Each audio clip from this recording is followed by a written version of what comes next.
प्रिय भक्तों, गिरिराज जी कौन है? गिरिराज जी साक्षात भगवान है। एक रूप से ठाकुर जी उन्हें भोग लगा रहे हैं, एक रूप से भगवान जी खा रहे हैं।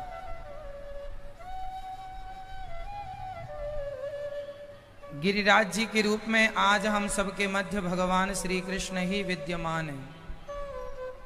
हम बड़भागी हैं कि हम उस दौर में जन्म लिए हैं जहां वृंदावन, गिरिराज जी, गोवर्धन अर्थात नंदगांव, बरसाना सब कुछ है। कलयुग का अंत आते आते ये सारे तीर्थ विलुप्त हो जाएंगे, ये सारे सदग्रंथ विलुप्त हो जाएंगे। ना कहने वाले रहेंगे, ना सुनने वाले बचेंगे। कलयुग का इतना भयंकर प्रभाव आने वाला है कि लुप्त हों ये सदग्रंथ तुलसीदास जी रामचरितमानस में लिख चुके हैं। कलयुग का अंत जब होगा, कलयुग की जब चरम सीमा आएगी, तब सारे वेद पुराण ग्रंथ, तीर्थ इत्यादि सब विलुप्त हो जाएंगे।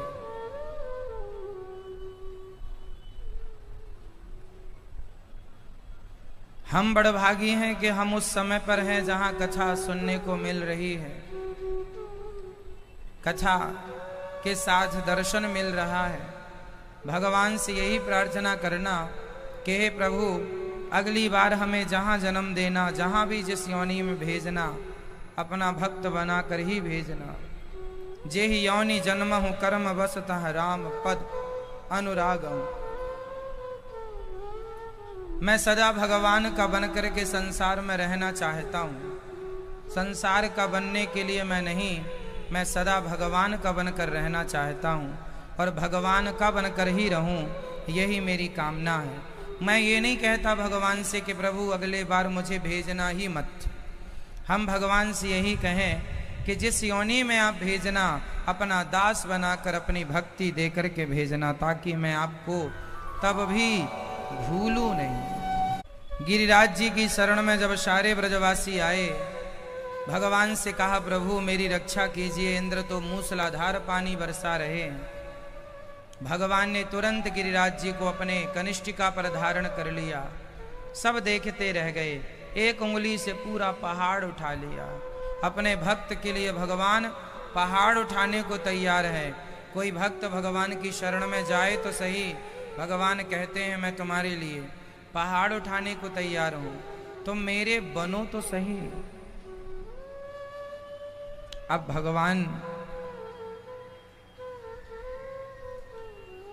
गिरिराज जी को स्थापित करते हैं और गिरिराज जी को स्थापित करके भगवान पुनः सारे ब्रजवासियों को आनंदित करते हैं। आप लोग भी अपने जीवन में वृंदावन आओ, गिरिराज जी की परिक्रमा लगाओ, वृंदावन की परिक्रमा लगाओ।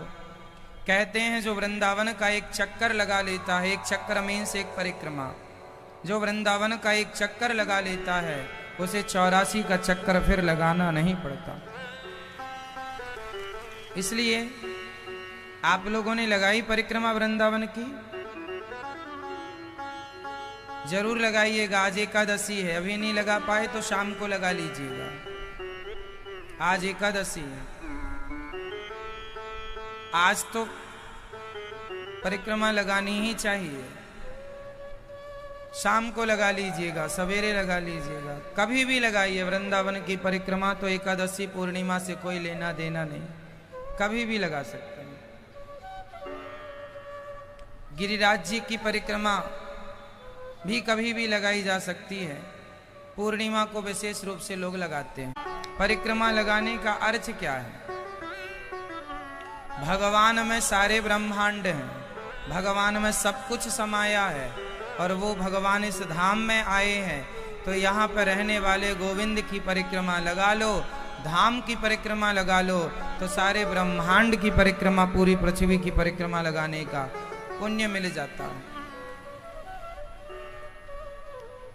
गिरिराज जी में और वृंदावन में ऐसे कितने साधु संत हैं जो परिक्रमा 12 महीने लगाते हैं, परिक्रमा में ही रहते हैं, परिक्रमा में ही खाते हैं और रोज परिक्रमा ही। जब परिक्रमा में ही कहीं सो गए, जागे तो फिर परिक्रमा चालू। एक दिन में 2-2 बार परिक्रमा लगा लेते हैं, मतलब चलना खाना सब परिक्रमा में ही, वो परिक्रमा छोड़ के नहीं जाते कहीं। और जो धाम के प्रति ऐसी निष्ठा बनाता है उसे निश्चित भगवत दर्शन होता है।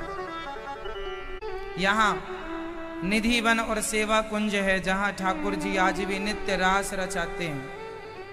निधि वन और सेवा कुंज में ठाकुर जी आज भी अपनी सखियों के संग रास रचाते हैं। आज भी मतलब आज की रात जो बीत गई इसमें भी रचाया, जो आज की रात आने वाली है इस पर भी रचाएंगे। ये धाम है, यहाँ की जितनी महिमा गाएं, वेद पुराण भरे पड़े हैं वृंदावन की महिमा से। आप लोगों के भी भाग्य की मैं क्या सराहना करूं, आप भी कम बड़भागी नहीं है। वृंदावन की धरती पे आ जाना, ये बिना भाग्य के ये नसीब नहीं होती। यहाँ की माटी, यहाँ की धूल, यहाँ की रज, भगवान की कथा के बिना भगवान भी अधूरे हैं।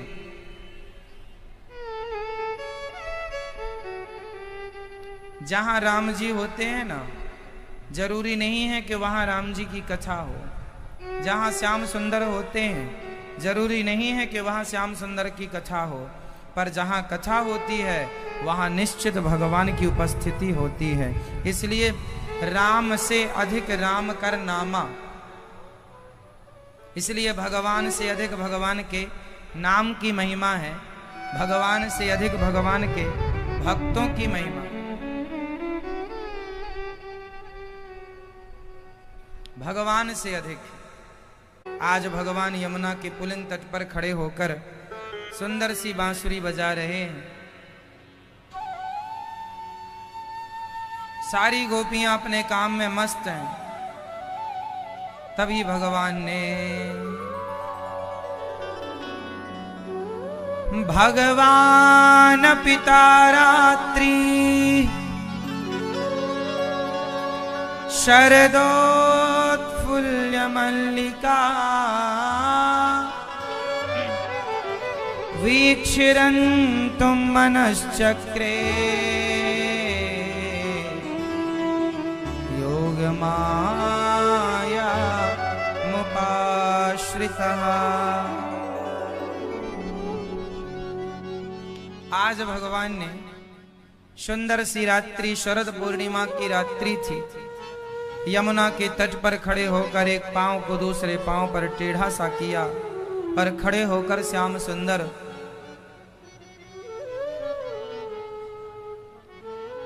गोपियों का आवाहन करने लगे। गोपियां मतलब भगवान की भक्त। गोपी कौन है? गोपी किसी स्त्री का नाम नहीं है। आपका नाम गोपी, हमारा नाम गोपी।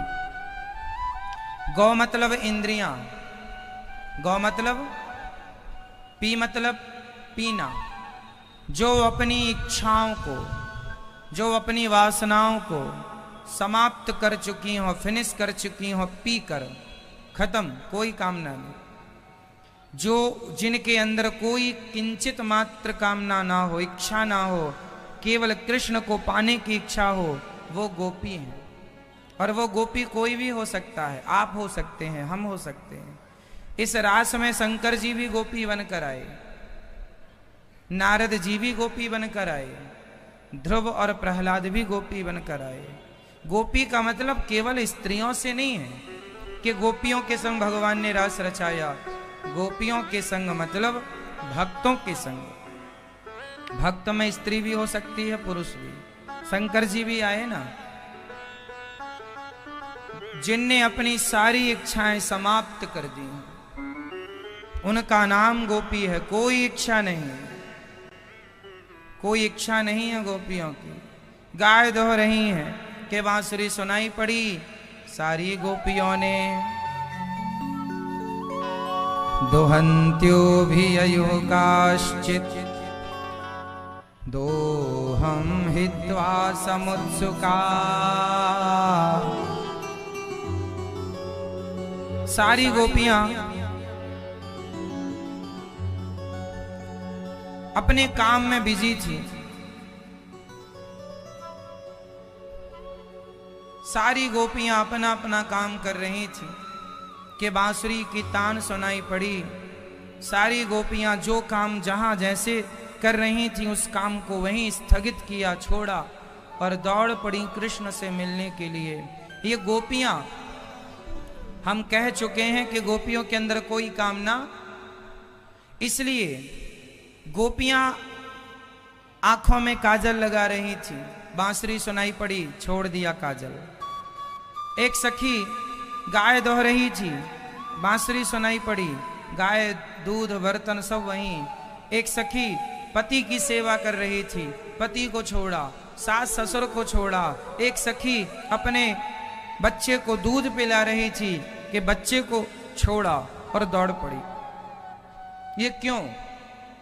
ये इसलिए कि गोपियों के अंदर कोई कामना थी ही नहीं।